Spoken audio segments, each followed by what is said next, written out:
Bring it up to you reheated on the Buffalo Rumblings Vidcast Network. I'm Bruce Nolan. That's Nate Geary, Yo. and this is Food for Thought, a show combining two of your three favorite F words. That's right, food and football.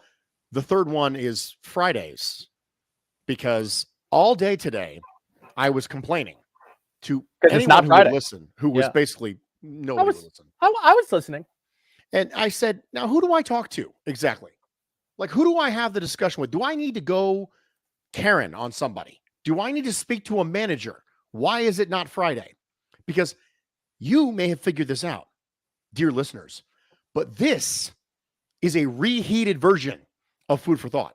See, Nate and I are not available on Friday, but because we love you so much, it is extremely late on Thursday evening. Incredibly and we are recording this. For you, because we love you. Mm-hmm. We love you. That's the way it is. We love you. You can't stop us. We love you. Like if you've ever seen the movie Goodfellas, we love you in a real way, but the way that like they pretend to love the guy in the bar when he's coming back from jail, and then they later, they kill him and off him, but he was a protected man. It's almost the exact opposite of that. We love you. We're not gonna whack you and bury you in the woods somewhere. So don't worry. That got really dark real fast. Yes. Well, it's Thursday night, so it's different than Fridays, bud. Thursday night, completely different vibe. Way different. Not even the same vibe. Not even close to being the same vibe. Couldn't be. But Food for Thought is part of the Buffalo Rumblings Vidcast Network, and all the shows in the Buffalo Rumblings Vidcast Network are presented by Picasso's Pizza. Treat yourself. Treat yourself to the most flavorful pizza on game day. Picasso's, we are Buffalo Pizza. Shipping locally and nationwide. Order online at picassospizza.net.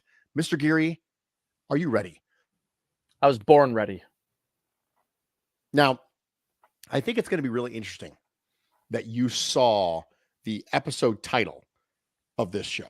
The episode title of this show is Best Served Cold, Part 2. Part dos.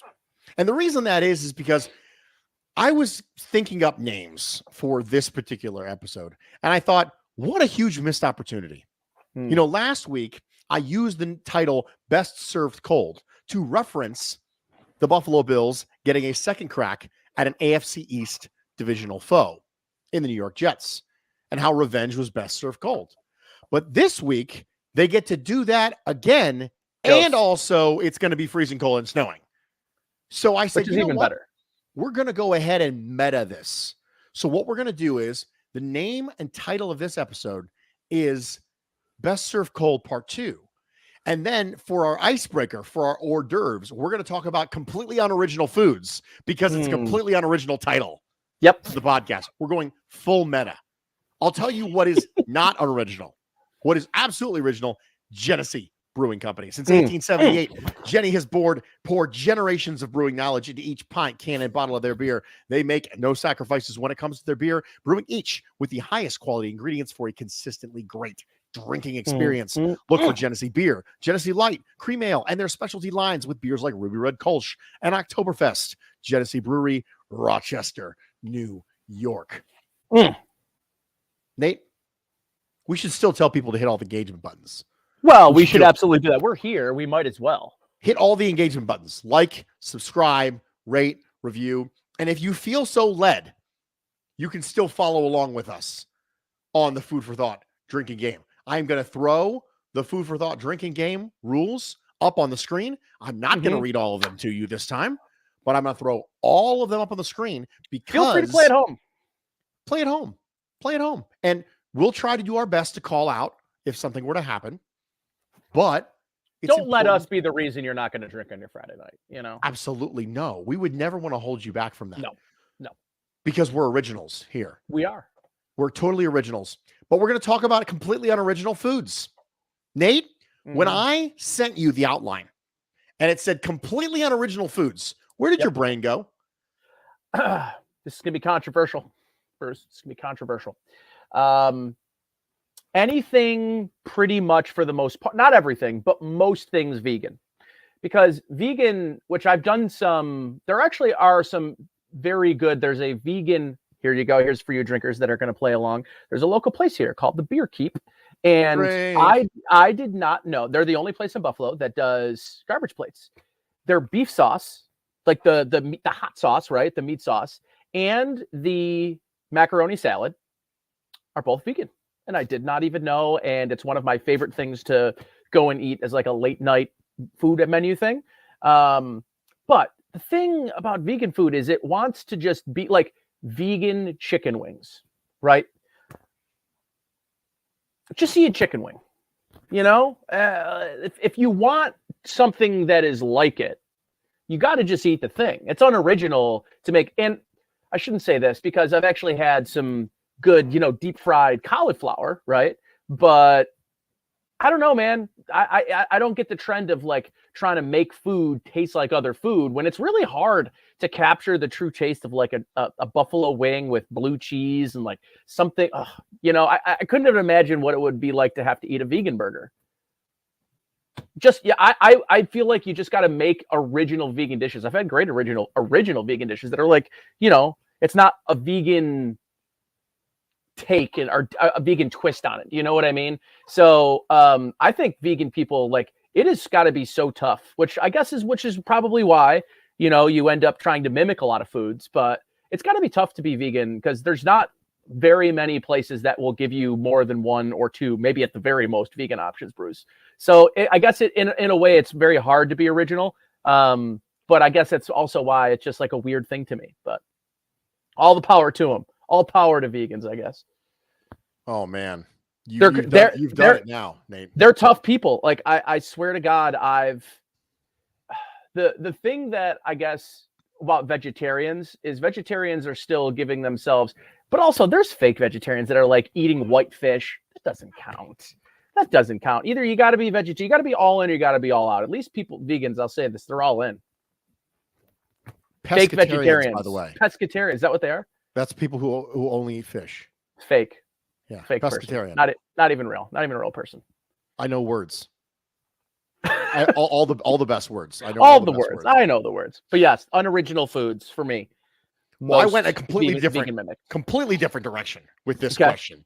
So this prompt made me immediately think of the Big King, which is a burger from Burger King, that was intended entirely as a ripoff of the Big Mac. 100%. In fact, its initial construct, when it was initially created, actually had the third bun in the middle, exactly the same. Really? But that got trademarked, right?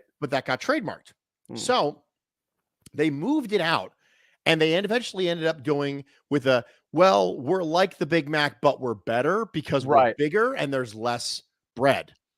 And it just never captured the imagination of the American eating populace the way that the Big Mac did. And so the Big King is the first thing that comes to mind when I think about unoriginal food, because the burger wars in the fast food industry had gone on forever. I told the story on the Bruce Exclusive not too long ago, where I was talking about A&W, not the root beer, but the actual fast food joint. And I was talking about how sometimes the first and most important axiom of any part of your life and the easiest explanation to things you can understand is that people are stupid. Incredible. So I mentioned that the A&W fast food chain, in order to compete with the Quarter Pounder, decided they were going to one-up McDonald's, and they decided to launch a third-pound burger. And it wasn't doing very successfully. And they were like, I don't understand. So they did focus groups, and they realized that the vast majority of people who were responding thought a third was smaller than a quarter. And that's the problem. The issue was they thought they were getting a smaller burger because they're too stupid to know that 1/3, even though 3 is smaller than 4, 1/3 is bigger than 1/4. So amazing. We know that these things have gone on forever. So I don't blame Burger King for trying, because it's clearly possible that you could come in and have an exact same product and market it differently and get success. Obviously, the populace is dumb enough for that to work. It just didn't work this time. And because it didn't, it gets classified as completely unoriginal. Wow. I didn't know that was the reason why. I remember that. And here's the thing: there's no A&Ws in Western New York, but I do remember that era. It was very short-lived. To your point, it wasn't the only place that A&W is kind of one of those places that if I'm around, usually they're connected. Are they the ones that are connected to the Long John Silvers? Yes, historically. I'm not a fast food fish guy. That makes sense. I'm barely okay. a fish Real guy. quick. Yeah. Mrs. Nolan, Yep. Long John Silver's person. Really? Popcorn shrimp? Yes, and breaded fish. See, I don't like fried popcorn fish, chicken. so. Yeah, I've had the popcorn chicken, but if I'm getting popcorn chicken, I'm going to KFC. Popeyes. KFC. Right? Yeah, Popeyes too. Yeah. But now that Popeyes has the bangin' blackened chicken sandwich, that's kind of my go-to for Popeyes. That thing is good. I think that's a really good chicken sandwich. I haven't been to Popeyes in years. I go like once a quarter. I need to. I think you should. I think you should this weekend. I might this weekend. Make a travel. Make a little trip out of it. Yeah. You know, we got that new puppy now. We can't really leave him alone for a long time. That's right. That's right. You could always he's a puppy, so he's a moron. Could always, because all dogs a lot like the people that thought a third was smaller than a quarter. Right. He's still trying to figure out, so funny story. Complex fractions. He's still trying to figure out. He's afraid of beeping noises. So what we did was we got this collar. Say what? Like even like minor dull beeping noises. He doesn't like beeping noises. And so we got him a collar, and I think people use it as like a shock collar, but we don't need to do that. We just have the beep button on it. And so what happens is he'll go and he'll grab like a shoe or something. He'll be carrying it around, and we'll go, Drax, no. And he'll go, what? And look around, and I'll beep it. And I'll go, there's a beep noise that comes from his collar and goes beep, and he'll drop it and look around like, the heck was that? What do you do? What was that? What? Dad, did you hear that? And he'll look back at me like, what just occurred? And no matter how many times it happens, he still can't figure out where the beeping noise is coming from. But it's an incredibly effective deterrent because he doesn't like beeping. So we use the beeping, and then we have the spray bottle, right, as the negative reinforcement. And then we have the treats, of course, as the positive reinforcement. But he's still kind of an idiot because he's a puppy, right? And the puppies are idiots. They don't know what they're doing. He's a delightful dog, like just the sweetest, just wants to snuggle. Usually it's the sweeter, the dumber. Usually, yes. He is a sweetheart. All he wants to do is just snuggle you and love on you and play with his brothers. And he's just a great, wonderful temperament. Just a moron. That's fine. Like, there's nothing wrong with that. Nothing. I like snuggly dogs. I've always liked snuggly dogs. I have a special spot in my heart for Drax because I like dogs who want to snuggle because I'm a snuggler. I'm the same way. I like to snuggle. Same way. So I like dogs who like to snuggle with me. But yes, if he was in the focus group, he would be 100% convinced that 1/3 was smaller than a quarter. So fun. If the upcoming Bills-Fins game was a food, Nate, I've got a food for you. Ooh, okay. Okay. I've got a classification of food. Ooh. Hey, Nate, I got a question for you. I might have an answer. In your refrigerator, I do. Do different spots in the refrigerator get different levels of cold? Ours is older, so definitely. Now, for me, that is the top and back of my fridge. Yep. Top and back of the fridge. The upcoming Bills-Fins game is the top and back of my fridge food. And here's the reason why. You put this stuff in your fridge. Yeah. And you don't ever put it in the top and back. That's not how it happens. It gets to the top and front.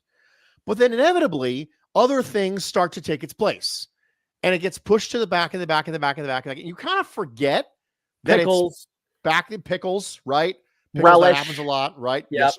Relish, mustard, if you don't put it in the door, things like that. Yep. And then one day, you're like, oh, I really need the pickles or the relish or whatever it is. And you go to find that it's not cold. It's frozen. Frozen, yes. It is frozen in the back. So the top shelf back of my refrigerator is the forgotten frozens, right? That's the way it is. And it's always like, but it's always like a unique, like spicy relish or something you have like once or twice. Frequently. That's right. Once or twice, but then you're like, ooh, you know what? I really want that thing. I'm going to go back to the back of the fridge and just frozen solid. It's the Chipotle ranch that you put on your sandwich. Yep. Right? It's that. It's the ghost pepper barbecue that you used that one time because you were at Whole Foods and you were like, hey, let's try this weird thing. And you tried it once. And you're like, hey, this is really good. And then you never used it again, literally ever. Yeah. And it comes to your brain, like, at some random time, you'll build an entire dish around like, oh, I know I've got that thing. So I'm going to build an entire dish around that flavor profile. And then you go for it, frozen, unusable. Honey Chipotle. Inevitably. Yes. Honey Chipotle sauce. So the upcoming Bills-Fins game is that. It is the food that you put in the top, okay? You went to the store, you got it, you knew you were going to consume it at some point. It went up in the top of your refrigerator. But then you kind of got distracted. So earlier this year, the Buffalo Bills lost to the Miami Dolphins in Miami. And immediately following that game, based on the way that a lot of Dolphins fans had responded, right? Immediately following that game, a lot of Bills Mafia circled this game this week on their calendars. When they did it, they were like, yes, this is it. This is the revenge game. What we're going to do is we're going to quote tweet a dude named Smoke on Twitter. And we are going to tell him to enjoy his flight home. That's what we're going to do, right? Okay. So we're all ready for this. But then the rest of the season starts to come and you lose back-to-back games, right? And things are weird. You get the Vikings and the Jets, and you're like, oh, this is weird. And you get distracted, and stuff gets put in front of that, and that gets pushed to the back. And now when it's time, you pull it out, and it's frozen. And you go, oh, that's right. I forgot about this thing. That's the way that this Bills-Dolphins game is. We put it in the forefront of our minds. Then it slowly eked its way back to the back of the fridge. And by the time we come to pull it out, it's frozen. That's a metaphor if ever I've heard one. That is a very good one, Bruce. I'm not going to lie. That one, you're building a show around that one right there. You're building this entire show around that. Absolutely. I could, we do some weird stuff on the Bruce Exclusive. I'll bet you I could do an entire show on just that one metaphor. 25-minute podcast on just that one metaphor. Mm-hmm. Oh, yeah, I'm not easily. going to, but I could. No, but you absolutely could. You might actually at some point. Not tonight, but you really might. I'm actually I know you. This offseason, I'm thinking about going through like logical fallacies, like just a list of logical fallacies and just assigning them to things like in the football world. Just see where it goes. Football is a complex sport. We could come up with, 60 topics. Oh, we could map it out. We could map it out and make it all intertwined and connected somehow. So what about we have the time. We have the time. We have the time. Okay. So I went with I wanted to go with something that has many elements. That is sort of a mishmash of some of your favorite foods that all, when kind of put together, taste better. Because these two teams feel made for each other, unlike maybe you feel about the Jets and Bills, right? Like the Jets and Bills, both games have sort of been ugly, low scoring affairs. And it feels like the Jets defense sort of has your number a little bit. Like the Jets aren't a team you really want to see, I think, if they make it to the playoffs. You don't want to see them in either the wild card round or the division round if they were to scrappily find their way to a wild card win against, like a bad 4 seed or something, right? So I kind of view that as like not a great matchup for the Bills, where this feels particularly good. And I think there's a lot of elements as to why. So for me, my food that I'm comparing Bills Dolphins to is shepherd's pie, because you get this great element of like delicious gravy with, for me, obviously like potatoes, and you've got like the mashed potatoes on top, and carrots and peas and just kind of all this delicious Irish greatness, right? I mean, I love a good shepherd's pie. I think at the end of the day, this game has, the potential for a weather, which I think is going to leave a certain taste in people's mouth one way or another, right? Because people are going to look at this game and said, well, if one team struggles or both teams struggle and it's a low scoring game, people are going to say, oh, well, the weather. And they kind of said that. I mean, one side said that after their week 3 matchup. I mean, frankly, it was warranted. Like, I got retweeted by the Dan Le Batard show, and then they started following me. And now everyone's interacting with my tweet about, they said, well, let me read the tweet. This is not quite Google, but it's close. It says the Buffalo Bills should be mandated by the NFL to have a dome over their stadium. This bleep is ridiculous. Buffalo is a weather city. Should probably not have a football team. That part is not the part that I'm talking about, but it's because I know that's just Le Batard show, mumbo jumbo. But like I'm just putting there that like, the Dolphins are the only stadium in sports where one of 4 opponents supposed to sit in the sun in 30 to 40 degrees hotter than the other sideline, right? So you're talking about, best served cold. Literally, this is a good interpretation of that because the revenge here will literally be cold that they hash out and dish out to the Miami Dolphins. But this game just has so many layers from the Tua perspective, who has not played well as a 14 QBR in weather under 40 degrees.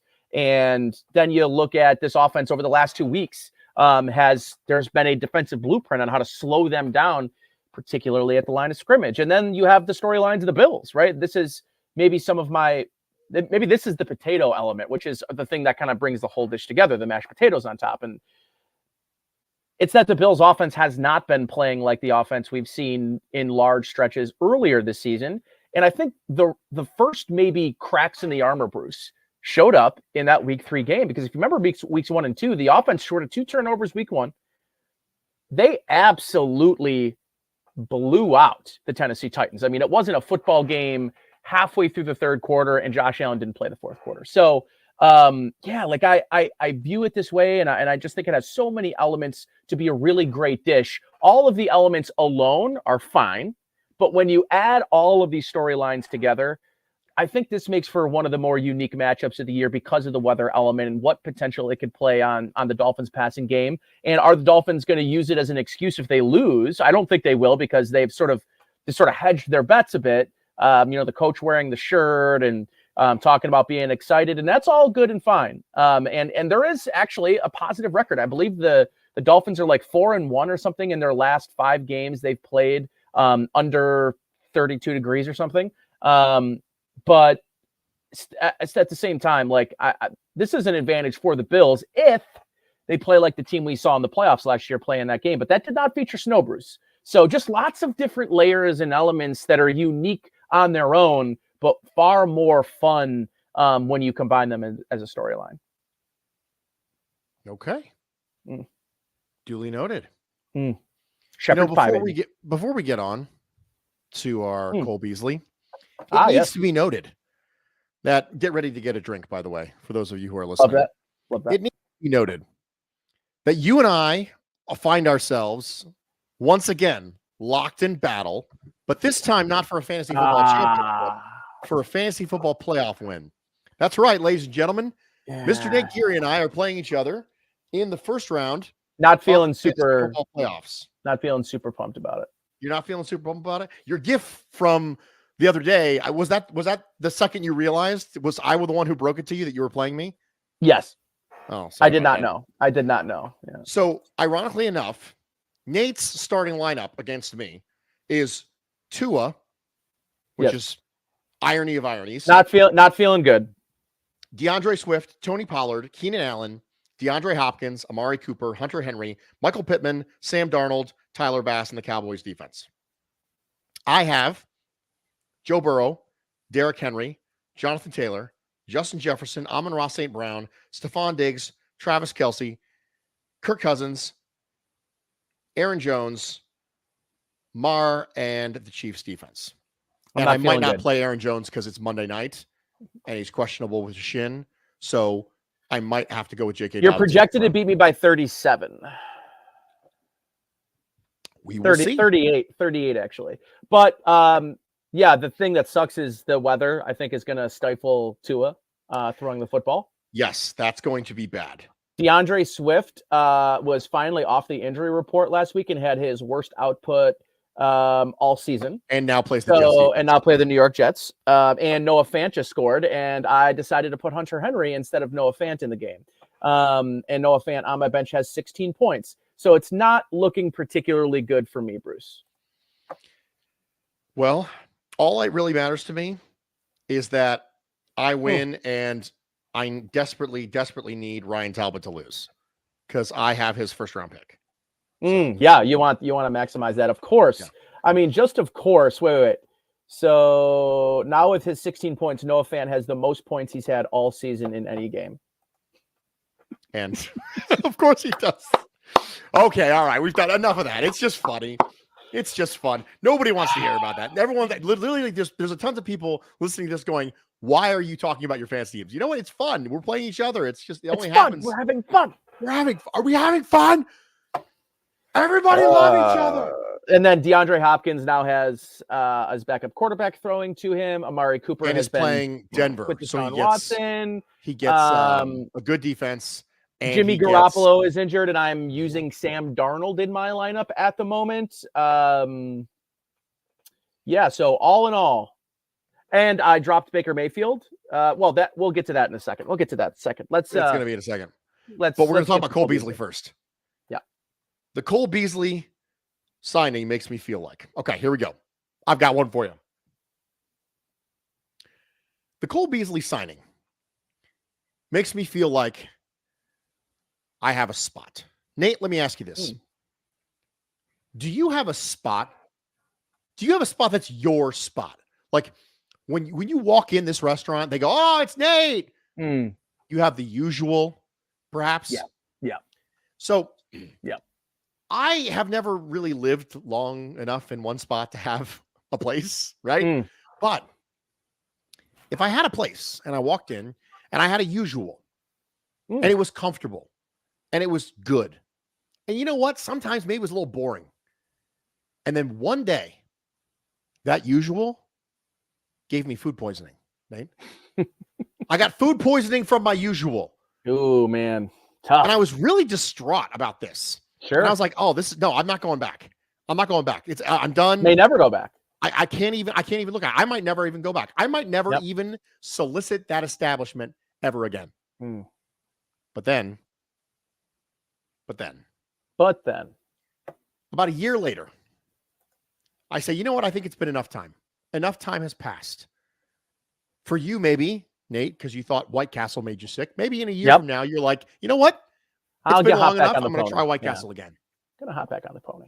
But you walk in and you say, yeah, I don't know if you remember me. And the waitress looks at you and she goes, oh, sweetie, I remember you. And I remember your usual. And you sit down and they pull up the usual for you. And you take a bite into it. And it just tastes like home. The familiarity just tastes like it's supposed to be there. You know? Like you're like, listen, I know that you and I, Mr. and Mrs. Food, may not have gotten along great the last time we talked. I understand that it wasn't an ideal parting of ways between you and me. But I'm home now. Daddy's home. And he's going to take care of you. And he's never going to let anything bad happen to you ever again. That's funny. That's the way the Cole Beasley signing makes me feel. Especially listening to his press conference, which I think was extremely genuine and well I thought so communicated. Too. And so when I look at the Cole Beasley signing, that's the way it makes me feel. It makes me feel like I know that Cole Beasley's probably not the exact same player that he was 2 years ago when he played for the Buffalo Bills, but it just feels good to have him back.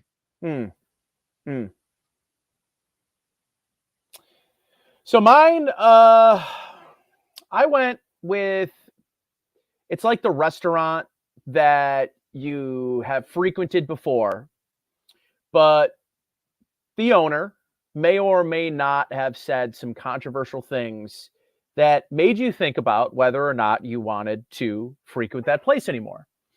And then, like you, Bruce, you go back and you realize the food hasn't changed. Maybe you have to get over some of the things that have happened in the past. But at the end of the day, you love the food and you love what the food brings you. And that's what I think you have with Cole Beasley. So I'm not that far off of you. It's really, it's that familiarity, right? And I watch the last 2 weeks with John Brown in the lineup. And I think to myself, he almost has that big play last week. He still has speed, Bruce. He's got straightaway speed. The problem is he does not play special teams, and that makes him and a potential Cole Beasley on the roster at the same time nearly impossible. We have not heard about what's going to happen with Jacob Kumaro, whether or not he's going to be back in the next couple of weeks. Jamison Crowder is on the mend, could be potentially coming back in the next few weeks. So I'm not sure, Bruce, what to make of Cole Beasley. I know that he has 3 practice squad call-ups, and I know that John Brown now has 1. So conceivably, they don't have to bring either one of them onto the active roster before the playoffs. And then you can kind of ride the wave in the playoffs. You get unlimited call-ups from the practice squad once you get to the playoffs. So it's very possible, Bruce, that neither guy makes it to the active roster. And they just continue to stay on the practice squad. It would not shock me at all. But I don't know exactly what I'm expecting, Bruce, from Cole Beasley. His time in Tampa, it was brief, first and foremost, but it did not look like the Cole Beasley that I was familiar seeing. He looked cooked. But I will say, he is not running the Tampa Bay offense that he's walked in this week and started learning and had a couple of plays designed for him and a couple of targets go his way. This offense knows how to use Cole Beasley. This quarterback knows and understands the body language and the trust level that he has with Cole Beasley, which is probably why Josh Allen advocated so hard to get him and bring him in here, because he understands that familiarity. And I think this offense is greatly missing what Cole Beasley does very well. And the question will be, does he still have the burst, right? Like the initial step. And I would tell you that Cole Beasley's got the type of game that doesn't necessarily require speed, but it still does require, Bruce, that burst. He will walk onto this field. He'll have a lot of the terminology down, but this is a fundamentally different offense, and we'll see how quickly, if they do, but if they end up doing what it looks like, getting Cole Beasley sort of that role back in this offense, because they have not had that same role with Isaiah McKenzie or Khalil Shakir. Okay. Moving along. I have a feeling that you have something you want to say about Baker Mayfield. And I have a feeling it has something to do with our winners and losers of this week. Am I right? All of that is right. Yep. Now, last week, I had Baker Mayfield as a winner. No, loser. No, I had him as a winner last week. You did? I thought you had him as a loser. I was a winner last week because I said he made himself money because at least he can be a backup. Oh, yeah. That's right. That happened Thursday. Yeah. So are you gonna double down on that? Are you gonna? Yeah, it's my time. He's winning mostly because he's getting the rest of this season. And you're right. I mean, one game is not going to change the narrative on him. But I think if he puts together a strong end of the season, they pull out a couple of wins, that team's motivated to win because they don't want the Detroit Lions to have a top 5, top 7 pick, right? So they're motivated to win a little.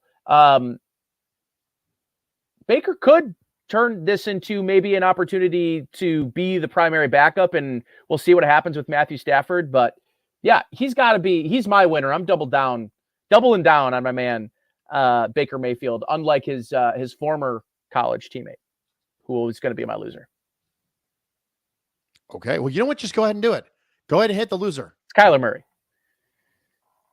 Obviously the injury is terrible. You hate to see a guy get injured, especially as someone as talented as Kyler Murray. You have him on fantasy. That's a tough blow because that's a probably full year injury or close to it for him. Now, quarterbacks are different, but the way that he plays and the impact he has on his legs. I would not expect he walks back, during training camp and OTAs and is looking like Kyler Murray. This could be a potentially good thing, though, Bruce, for Kyler Murray, because what he's going to have to do is learn how to win consistently from the pocket, at least when he initially gets back, because I don't think he can be the same player that he's been, at least not for the next 12 to 14 months, I think, realistically. And my good friend Samson is here, so you know what that means, folks. It's time to drink. It's time to drink. But yeah, so it's tough break for Kyler Murray. Maybe even a tougher break for you, though, fantasy-wise. I actually have the complete opposite loser. My biggest loser this week is the Arizona Cardinals.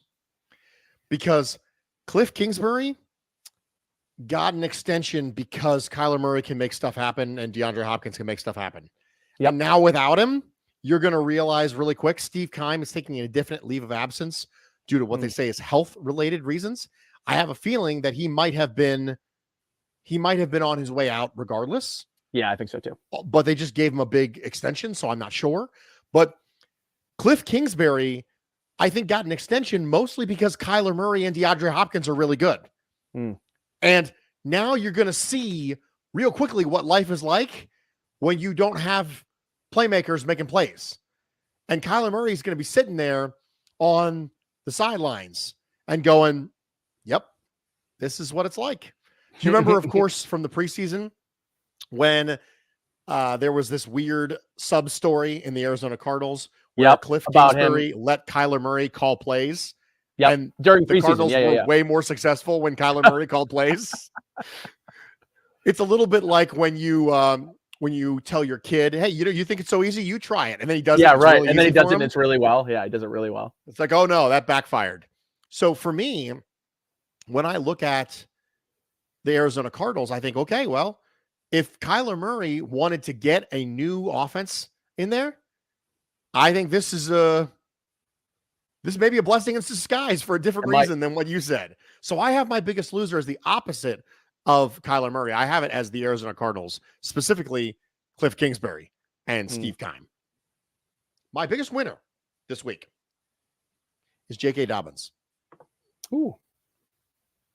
J.K. Dobbins comes back from a second knee scope and said the second he woke up from his surgery, he felt so much better. That is not something you hear someone talk about knee surgery very often. Yeah. Usually when they wake up from knee surgery, like, okay, here the journey begins. But he already did that. He did that last year. But the buildup of the scar tissue in his knee was so significant that he had it scoped and they cleaned out a bunch of scar tissue. He goes, the second I woke up, it was like all the pressure got relieved from my knee. And I was like, oh man, I'm feeling good now. And so he played real well with a backup quarterback. And the Ravens are going to need him to play really well because Lamar Jackson's out and Tyler Huntley is going to be playing. So J.K. Dobbins also gets to play against the Cleveland Browns defense this week, which is an abysmal front seven. So I think there's a very, very, very reasonable chance we get another 100. Yeah, you better J.K. hope Dobbins this week. You better hope so, bud. I'm still thinking I might start Aaron Jones, but the problem is, again, he's Monday night. He's on Monday night. Yep. So if something happens, and then I'm just, struggling with that. So I'll probably end up going with JK or Elijah Moore against the Lions. Oh, buddy, man. Though, like without Kyler, you still have a great quarterback situation, just depending on, where Kirk Cousins goes next year. If he stays, I think he stays, but the Russ Wilson's not the best, but he's going to play. He's going to get. That's the reason why I traded for him. I didn't trade for him because he's good. Everyone's like, Bruce, what are you doing? He sucks. I said, I know, it doesn't matter. They can't get rid of him. Yeah, no, they literally can't get rid of him. If I can give up just a couple day 2 picks and pick up a quarterback that is guaranteed to start for the next 3 years, I'm down. I'm good. You just got to do it. You just got to do it. It doesn't even matter if he's good. He's a body. No, literally. But that's not even the point. Yeah, it's not even the point. Who cares? Right. So we did it. We did. By the way, you got to have another drink because we talked about the fantasy again. So yes, we did. That's right. We did the thing, Nate. All the things we have done. So thank you. If you are in the comment section now, we would like to thank you. Indeed, we would. If this was Dido right now, we would be playing Thank You as a kind of a lead-off song. And then we would have to. We'd go into Eminem because that's the way it would work. So moving along. Well, the sample from Dido's song Thank You was used for Stan and, whatever. Stan, I mean, what a song. Anyway, I hope you enjoyed this. I hope you appreciate the fact that it's super duper late on a Thursday and we're recording this so that you have something to have your drinking game too on Friday. I hope you liked our food metaphors, but most importantly, I hope you didn't leave hungry.